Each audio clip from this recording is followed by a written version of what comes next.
Oke Pak, selamat pagi. Sebelumnya perkenalkan nama saya Melani.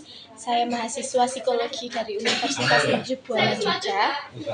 Sebelumnya kami mengucapkan banyak terima kasih kepada Bapak karena telah meluangkan waktu untuk sebagai partisipan dalam kegiatan kami pada hari ini. Tujuan kami yang utama adalah untuk melaksanakan observasi dan wawancara untuk keperluan pengambilan data guna sebagai syarat penyelesaian tugas di mata kuliah kami. Adapun pelaksanaan kegiatan ini bukan untuk tujuan mengubah norma yang sudah ada, melainkan hanya sebagai pengambilan output atas tugas yang sudah dosen kami berikan pada kami. Untuk segala jenis kerahasiaan identitas dari Bapak dan anggota tim lainnya akan kami jaga kerahasiaannya sesuai dengan norma dan yang berlaku. Untuk mempersingkat waktu langsung saja dimulai ya Pak. Iya, silakan. Untuk pertanyaan yang pertama, apakah Bapak mengetahui visi dan misi di Polda DIY? Visi dan misi.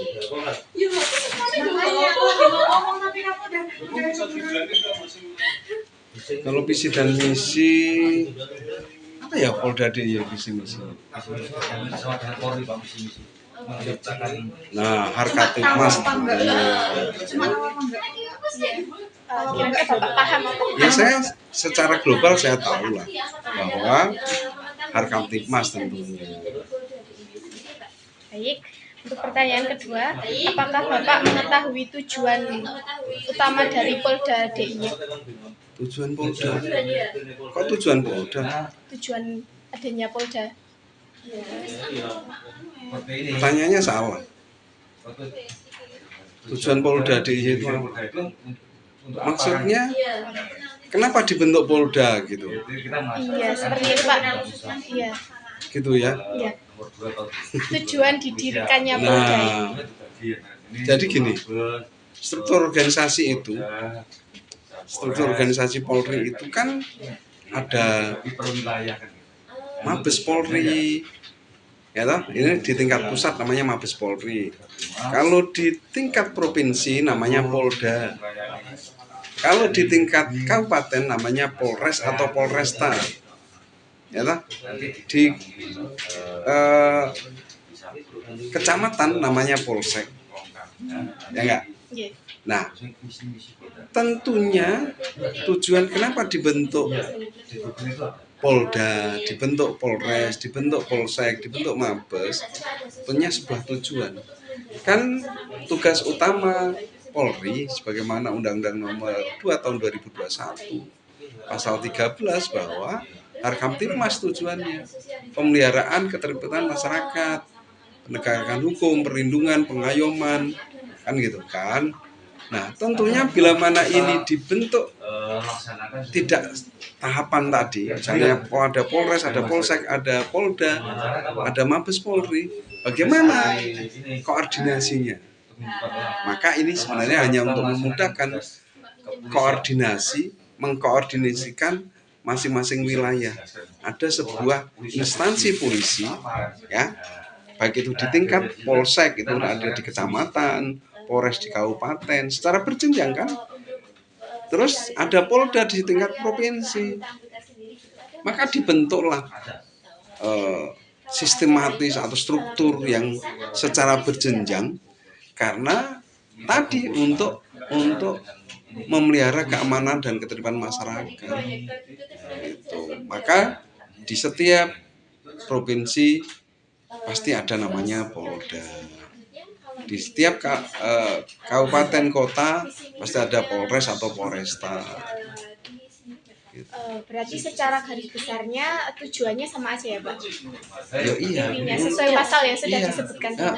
Harkatipmas. Oke, untuk pertanyaan selanjutnya, untuk visi, misi dan tujuan apakah ada sosialisasinya Pak?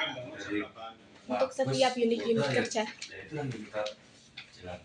Kita sudah diatur oleh HTCK, hubungan tata kerja antar kesatuan gitu. Jadi kalau subdit korupsi itu apa sih visi misinya, kerjaannya apa? Tupoksi sebenarnya bukan visi misi. Tugas pokok dan fungsi. Jadi jangan bicaranya adalah visi misi. Tapi kalau tupoksi, apa sih tupoksinya di subdit ini, misalnya di korupsi, ada cyber, ada ini, ada tupoksinya masing-masing. Kenapa Polda itu nanti di bawahnya juga dibentuk lagi? Di sini ada Kapolda, di bawahnya dibantu oleh direktorat-direktorat, ada reserse kriminal, ada reserse khusus, ada narkoba, ada lalu lintas, ada bimas, ada brimob, ada dan lain sebagainya. Ini punya tupoksi masing-masing. Tujuannya apa? Semuanya adalah Harkaptibmas. Tapi kalau jangan bicara visi misi, gitu. Bicaranya tupoksi apa sih tupoksinya? Ya, untuk pertanyaan selanjutnya, apa yang sudah Bapak lakukan untuk mendukung berjalannya tujuan yang sudah ditentukan tersebut? Kami adalah penyidik. Ya. Tugas kami adalah melakukan serangkaian penyidikan, penyelidikan dan penyidikan. Ya. Jadi terutama di tupoksi kami kan khususnya di tindak pidana korupsi. Ya, kami melakukan penyelidikan dan penyidikan terhadap dugaan-dugaan terjadinya tindak pidana korupsi di wilayah Jogja. Gitu. Ya. Yang kita sudah lakukan dan banyak hal yang sudah pernah kita lakukan. Jadi dugaan-dugaan korupsi kita lakukan penyelidikan maupun penyidikan sampai tuntas dan perkaranya kita limpahkan ke kejaksaan, jaksa penuntut umum, kemudian melalui nanti endingnya di peradilan tindak pidana korupsi, di pengadilan korupsi yang ada di Jogja. Baik Pak, untuk pertanyaan selanjutnya, apabila Bapak sudah menyusun atau merencanakan suatu planning yang sudah matang, kemudian untuk rencana pengembangan kinerja Bapak sendiri, kemudian ada rekan tim yang kurang setuju dan memberikan kritik, apakah Bapak akan mempertimbangkan kembali rencana tersebut, apakah mengabaikannya saja? Kita itu kan tim, kerja itu kan tim. Tentunya anggota tim tadi memberikan masukan saran. Kalau saya misalnya sebagai katim nggak mendengarkan, nggak menerima masukan dan saran, ya saya berarti bukan tim dong, gitu. Sehingga kita perlu pertimbangkan, karena berpikir orang banyak lebih bagus dibandingkan keputusan orang satu. Oh ternyata benar kata si A, si B, oh iya baik. Jadi perlu dipertimbangkan. Jadi sebagai seorang komandan nggak boleh dia memaksakan kehendaknya. Belum tentu loh pikiran kita itu sama apa benar gitu. Ternyata oh iya perlu dong anggota tim untuk diajak rembukan. Terus. Pertanyaan selanjutnya, ketika ada forum diskusi bersama, ketika Bapak menyampaikan seperti tujuan atau rencana pengembangan terhadap unit kerja Bapak, apakah kebanyakan anggota menerima usulan dari Bapak atau sebaliknya? Ya lihat dulu apa topiknya, apa ininya kan. Pasti ketika itu kita ini kalau punya ide nih harus diikuti dengan sebuah argumen-argumen, alasan-alasan. Kenapa saya memutuskan seperti ini? Alasannya adalah bla bla bla bla. Kenapa saya ini? Alasannya ini dan itu. Ketika kita ini bisa meyakinkan orang lain dan orang lain juga paham apa yang mau kita maui, sepertinya oke-oke saja. Tetapi ketika kita ini waton, ngerti waton ya ya waton perintah, waton pokoknya bukan gimana baiknya kan begitu. Sehingga ini sangat artinya ide tadi harus diikuti sebuah alasan ya, harus masuk akal. Kalau enggak ya pasti akan enggak diikutin orang. Ya. Untuk pertanyaan selanjutnya, apakah tiap-tiap jabatannya sudah sesuai dengan job desk-nya, Pak? Jabatannya apakah gimana? Untuk ini divisi Bapak, apakah pekerjaannya sudah sesuai dengan job desk pekerjaan yang dilakukan? Oh, kalau di sini sudah sesuai. Artinya begini. Penyidik apa sih latar belakangnya?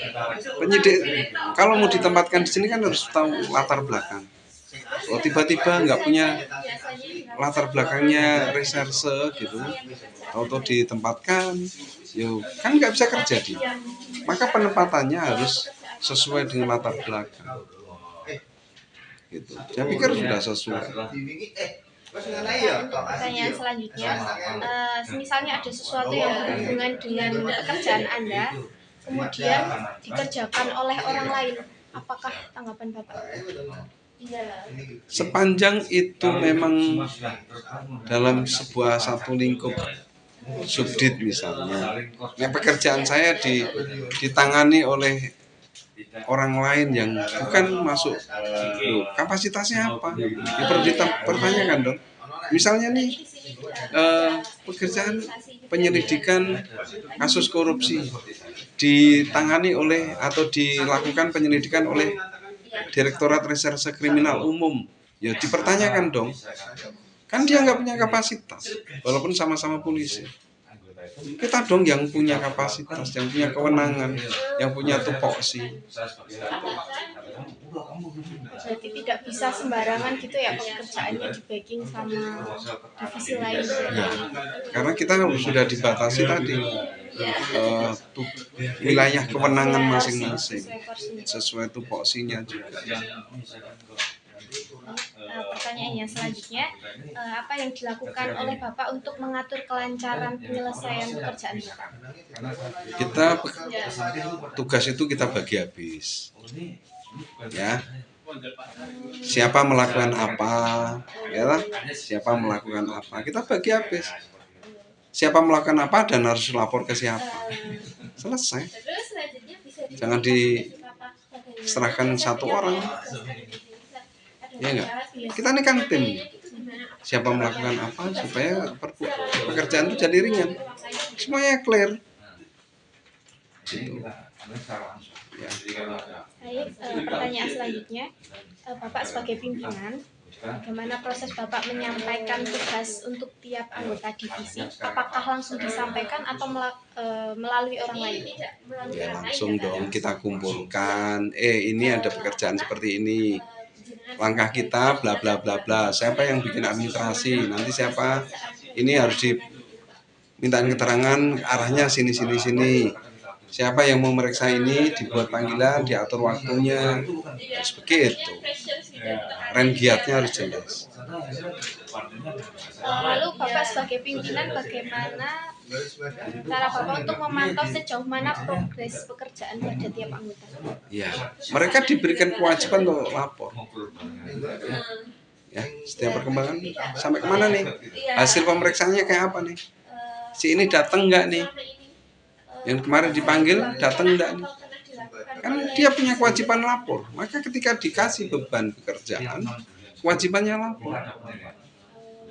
Gitu. Sehingga kami ya bisa mengawasi. Pertanyaan selanjutnya, apakah selama ini sudah pernah dilakukan penilaian kerja tim? Loh, kita tiap semester kan penilaian, Dok. Oh, tiap semester. Iya. Setahun itu apa, Dok, namanya, Dok? Penilaian kinerja apa namanya? SMK ya. Itu tiap tahun per semester itu. Semester. Setahun 2 kali, Pak? Iya. Setahun 2 kali. Prosesnya seperti apa? Iya. Ada penilaian. Oh. Lalu prosesnya seperti apa ya, Pak? Lalu siapa yang menilai dan kapan biasanya? Atasan langsung. Atasan langsung. Iya. Oh. Misalnya nih antar anggota mereka saling menilai. Gimana sih ini? Terus Antar anggota. terus atasannya akan penilaian. Ya. Lalu untuk anggota yang berprestasi, apakah ada semacam penghargaan khusus? Ada. Mbaknya kalau ke lantai 3 sana, nih ada foto-foto yang dipasang, ada reward, dan ada punishment juga kan. Itu. Maka di Polda ini polisi itu ada namanya bidang profesi dan pengamanan, Bitpropam namanya. Itu untuk mempunishment bila mana ada anggota yang melakukan kesalahan, pelanggaran. Tapi itu sifatnya pembinaan. Ya. Lalu untuk kenaikan pangkat itu gimana ya Pak prosesnya? Kenaikan pangkat memang sudah diatur.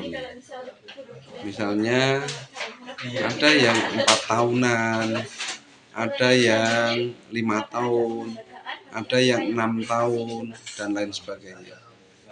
Jadi misalnya masing-masing golongan berbeda.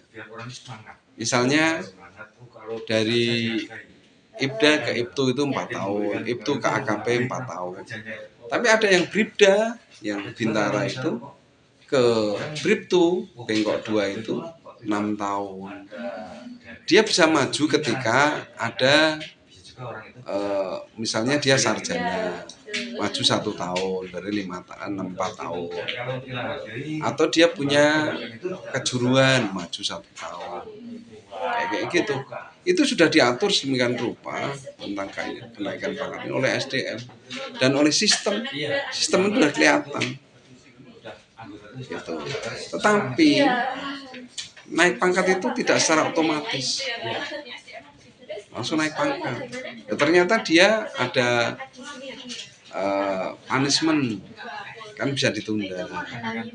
Ya kan misalnya dia punishmentnya tunda pangkat 1 tahun, berarti kan harus menjalankan dia. Gitu. Ya. Untuk Bapak sendiri, motivasi bekerja di sini itu karena gaji atau mungkin karena lingkungan atau tuntutan yang lain yang mengharuskan Bapak memilih pekerjaan di sini? Memilih pekerjaan sebagai polisi? Iya. Apakah karena gaji? Apakah karena gaji atau mungkin karena tuntutan lingkungan yang lain, lingkungan sosial? Oke. Orang kerja itu pasti semuanya motivasinya dapat upah, ya nggak, dapat gaji. Emang karena lingkungan lu jadi kerja di situ kan enggak juga. Karena kita ini butuh hidup. Tetapi ketika pertama kali diwawancari, ketika masuk kerja pertama kali, apa motivasi Anda masuk sebagai polisi? Saya mengabdikan diri sebagai polisi, mengabdikan diri melalui profesi saya sebagai polisi. Ya toh? Tetapi motivasinya pasti gaji, hidup kan. Kalau kerja nggak dikasih gaji ya nggak mungkin bisa hidup, pasti gaji. Tetapi selain gaji juga motivasinya waktu itu ya pengabdian pada negara kan, melalui profesinya sebagai polisi. Tetapi tentunya gaji, nggak digaji siapa yang mau masuk ke polisi? Banyak mau masuk ke polisi ini nggak tak gaji. Oke Pak, pertanyaan selanjutnya, jika misalnya Bapak mendapatkan suatu prestasi gitu ya Pak, apakah ada promosi tersendiri dari pihak kepolisian untuk memperkenalkan Bapak? Ini Bapak punya prestasi seperti ini, misalnya. Prestasi itu, reward itu, ya bisa diberikan dalam bentuk sertifikat, bisa diberi dalam bentuk sekolah, kan macam-macam kan. Jadi prestasi itu misalnya ini anak ini berprestasi, dia dapat promosi jabatan atau promosi sekolah. Misalnya sekolah perwiranya karena dia dapat reward, bisa, dan banyak gitu. Dia kalau rewardnya tanpa seleksi dia langsung sekolah, naik pangkat. Lalu jika ada pelanggaran yang dilakukan oleh salah satu anggota, itu kalau boleh tahu punishment-nya seperti apa ya Pak? Ada 7 ada 7 hukuman disiplin. Ya, ada tunda gaji berkala, ada tunda pangkat, ada ditunda untuk tidak mengikuti pendidikan, ada teguran tertulis, ada teguran lisan atau tindakan, dan lain-lain. Ada mutasi demosi, jadi dimutasikan, dipindah tugaskan tanpa jabatan. Atau kalau dia pelanggarannya itu masuk kategori, kan ada pelanggaran itu ada 2, ada pelanggaran disiplin dan ada pelanggaran kode etik profesi. Kalau dia melanggar di kode etik profesi, dia bisa diberhentikan dengan hormat maupun diberhentikan dengan tidak hormat, artinya bisa dipecat. Kalau sudah fatal ya, fatal Iya. sekali. Baik, kalau boleh tahu ya Pak, mungkin Bapak bisa menceritakan salah satu alur pekerjaan Bapak itu seperti apa, lalu mungkin ada alat pendukungnya gitu Pak. Oh, ini kaitannya dengan penyidikan tindak pidana korupsi. Tentunya berawal dari sebuah informasi yang masuk ke kita, baik itu laporan pengaduan dari masyarakat, berita-berita di media sosial, maupun yang ditemukan sendiri oleh polisi. Kita lakukan semuanya dengan penyelidikan. Penyelidikan adalah serangkaian tindakan penyelidik untuk menemukan sebuah peristiwa pidana. Apakah ini merupakan peristiwa pidana atau bukan? Ya, bila mana ditemukan peristiwa pidana, maka perkara ini akan dinaikkan pada tahap penyidikan. Ya, melalui gelar perkara. Penyidikan adalah serangkaian tindakan penyidik untuk menemukan, membuat terang suatu peristiwa pidana, ya, dan siapa pelakunya, menemukan siapa pelakunya. Bila mana sudah ditemukan pelakunya, maka ditetapkan sebagai tersangka melalui gelar perkara dan dilakukan pemberkasan perkaranya dan selanjutnya diserahkan kepada jaksa penuntut umum.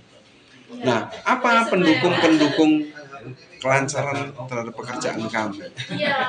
Di korupsi ini tentunya butuh sebuah ahli, beberapa ahli.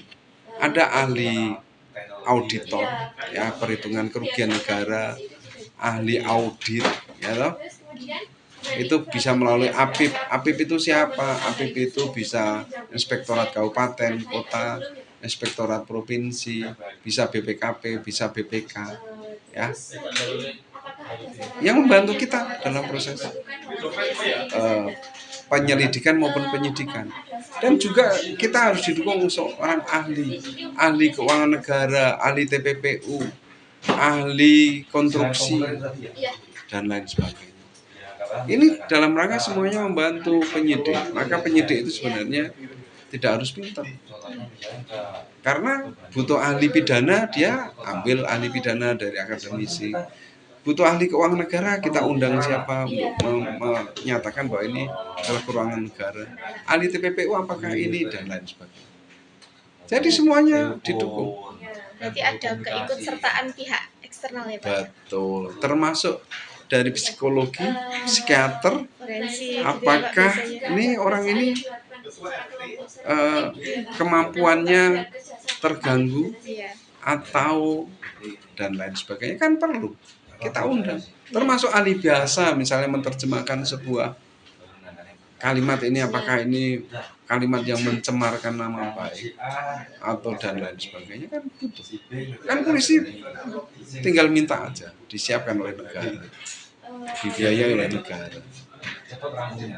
Lalu untuk infrastruktur yang sudah tersedia di kantor ini, Cukup, saya pikir cukup. Oh, Bapak sudah merasa cukup. Iya. Walaupun untel-untelan cukup loh. Kita kan ada ruang pemeriksaan di bawah. Ya. Kalau mbaknya mau diperiksa di bawah.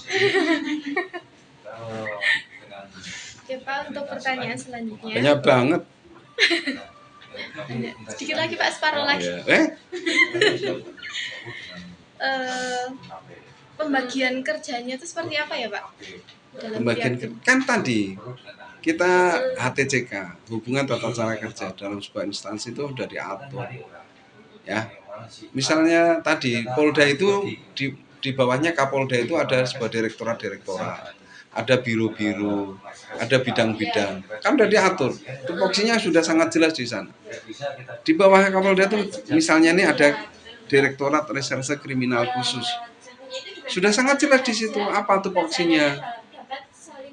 Di bawah direktur itu ada 5 subdit namanya. Ada subdit 1, subdit 2, subdit 3, subdit 4, subdit 5. Subdit 1 itu tentang indak, itu industri perdagangan. Subdit 2 itu ekonomi perbankan. Subdit 3 itu korupsi. Subdit 4 itu tindak pidana tertentu. Itu ada tambang, ada migas, ada macam-macam. Subdit 5 itu tentang cyber. Kan sudah sangat jelas. Nggak saling tabrakan. Nggak ada nih kewenangan saya, nggak ada. Korupsi ya di sini. Nggak mungkin korupsi itu ditangani oleh subdit 2 misalnya, nggak mungkin. Sudah ada tupoksi. Sudah tertulis tupoksinya juga. Subdit 3 itu apa tugasnya, subdit 2 gitu. Ya. Lalu apakah pernah ada Pak kolaborasi antar divisi? Ada. Bagaimana itu ya Pak prosesnya? Contoh nih, kita minta bantuan cyber tentang akses yang ada di HP misalnya. Ini tolong dicek komunikasi dia kemana saja, dia pernah ngomong apa saja, WA siapa saja. Dalam rangka untuk apa? Petunjuk, pembuktian. Kita minta cyber, kita minta ke identifikasi foto apa, identifikasi orangnya, saling membantu. Olah TKP itu kan pasti pakai Inavis kayak gitu kan. Ini saling bantu, saling melengkapi. Lalu apakah Bapak pernah sesekali mengerjakan pekerjaan yang tidak sesuai dengan untuk membantu divisi lain misalnya, tapi Bapak ikut serta mengerjakan bagian dari divisi lain itu? Pernah. Contoh, saya dimintain pendapat di Wasidik misalnya, ini gimana sih? Atau kan kita ada gelar juga. Tadi kan saya jelaskan, lidik ke penyidikan, dari penyelidikan ke penyidikan kan melalui gelar. Tiap sudut kan pasti diundang, kadang-kadang saya mewakili. Kan saya ngasih masukan tentang ekonomi perbankan, oh ini harus begini, begitu, begono, begini. Enggak. Kan bukan tupoksi saya. Tapi kan itu tupoksinya misalnya sudut 2, sudut 3, sudut 4 misalnya. Kita harus tahu. Lalu antara rekan antar divisi ini, apakah Bapak pernah melakukan kegiatan bersama di luar jam kerja gitu Pak? Misalnya Contohnya apa? rekreasi mungkin? Kita ada family gathering, atau kita antar ini kan bisa apa namanya, misalnya butuh penggeledahan, kan dilibatkan untuk penggeledahan, kan butuh anggota banyak, atau penangkapan dan butuh orang banyak, kita kan dilibatkan, kan nggak bisa dilakukan sendiri. Lalu apakah dalam menjalankan pekerjaan Bapak selama ini pernah ada miskomunikasi dengan rekan? Pasti ada, namanya banyak orang. Lalu bagaimana Pak cara mengatasi atau menyelesaikan? Ketemu bareng, ketemu duduk bareng, Diskusi bareng. diskusi bersama. Apakah selama ini suasana pekerjaannya sudah sesuai Oh dengan iya banget. Ayo bilang nggak sesuai nanti kau bantah. Oh iya. Banget lah, nggak sesuai banget. Lalu salah satu contoh komunikasi dalam menyelesaikan pekerjaan, miskomunikasinya itu bagaimana? Diskusi bersama, duduk bareng, dia kok begitu begono begini alasannya Langsung apa, ya, Pak, berarti. ya kita komunikasikan. Semuanya harus komunikasi, kalau nggak komunikasi kan salah paham, ya nggak selesai kan. Apakah Bapak pernah mengalami hambatan dalam menyampaikan keluhan terhadap bawahan Bapak mungkin anggota? Ya pada dasarnya enggak, tetapi kadang-kadang kan anggota itu kan macam-macam kan. Karakteristiknya Ya beda. pasti ada saja yang namanya orang banyak kan, ada yang cerdas, ada yang enggak, ada yang lemot, ada yang suka dan lain-lain.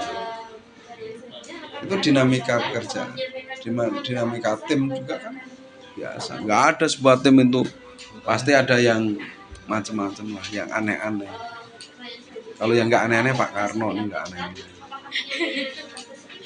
Ini subtes terakhir Pak. Nah, Aspeknya terakhir ini sebentar. Lalu ya Pak, Bapak sebagai atasan ketika menyampaikan sesuatu kepada anggota lain itu selain melalui mesti bicara secara langsung, apa bisa melalui media lain gitu? bisa telepon, bisa WA. Kan gampang kan, kalau dulu pakai surat-suratan, kalau sekarang udah tinggal telepon aja kan, udah nggak bayar kan. Ada medianya sekarang ini sangat mudah. Kita bisa pakai Telegram, bisa pakai WA, bisa pakai telepon, WA, GS, malah gampang banget komunikasi. Kita ini komunikasi bisa pakai Zoom, ya kan? Kan kita harus ketemu. Sudah sangat mudah. Sekarang zamannya, makanya kami yang tua ini harus pensiun. Sudah nggak bisa ngikutin lagi kan? Saya yang muda aja iya Pak kadang. Iya, tapi kan yang muda harus belajar. Yang tua ini sudah tahu diri lah. Dia digantikan yang tua, yang muda-muda. Sudah? Sebentar Pak, masih ada 4 pertanyaan. Lalu Pak, misal dalam mengerjakan tugas Bapak ya, kadang kan Bapak mempunyai kendala dalam pekerjaan tersebut. Apa Bapak bisa menyelesaikan sendiri atau minta bantuan ke orang lain? Kendala itu kita ini kan ada atasan juga, ya enggak? Ada yang lain, ada instansi samping, ya kan? Kan kita bisa namanya gelar perkara tadi. Perkara itu digelarkan supaya apa? Supaya yang sulit bisa menjadi mudah, yang salah bisa menjadi benar, gitu. Jadi medianya kalau penanganan perkara ini adalah gelar perkara. Ini kan bukan masalah pribadi, masalah pekerjaan. Kalau masalah pribadi ya saya ngomong dengan teman akrab saya kan bisa kan. Dengan mbak-mbak boleh. Loh kan kalau masalah pribadi, kalau masalah pekerjaan udah ada SOP-nya, standar operasional prosedurnya udah ada. Ayo, apa lagi? Lalu apakah Bapak, tanggapan Bapak terhadap anggota ketika menyampaikan aspirasi mereka? Bagaimana? Kita harus hargain dong.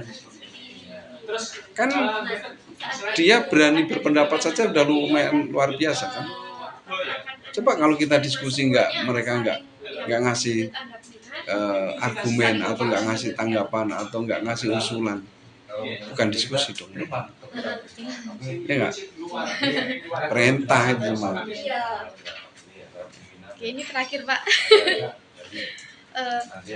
Ketika anggota Bapak melakukan kesalahan, mungkin ada bimbingan dari Bapak sendiri secara person to person itu Pak. Bimbingan tersendiri, maksudnya bisa. Oh ini gini gitu, kono gini, ya. Pis kan masalahnya. Oh ini seharusnya begini dong, harus begitu supaya nggak salah. Jadi tidak hanya punishment ya Pak, tapi bisa langsung Bapak yang membimbing gitu, memberikan saran, masukan. Iya, jadi kalau ada kesalahan anggota itu, kan kita ini nggak langsung di ini kan, ya diingatkan. Ingatkan dulu. Kamu jangan pacaran dulu sama Amer. Ini kan masih ikatan dinas misalnya. Iya. Kan ada diingatkan lah sama atasannya. Harus begini, harus begitu. Oh, kamu harus begini, begono begini. Jadi orang ujuk-ujuk hukum nggak ada di pembinaan kan nggak ada. Hukuman disiplin kan sifatnya pembinaan, bukan pembinasaan. Iya kan? Iya Pak. Oke Pak, sudah cukup. Terima kasih ya Pak. Menurut Mbak Amel gimana? Terima kasih ya. Saya sangat puas Pak dengan jawaban Bapak. Oh. Sangat informatif. Terima Terima kasih kasih. Pak. Mohon maaf ya Pak jadi menyita waktu Bapak terlalu lama. Sama-sama.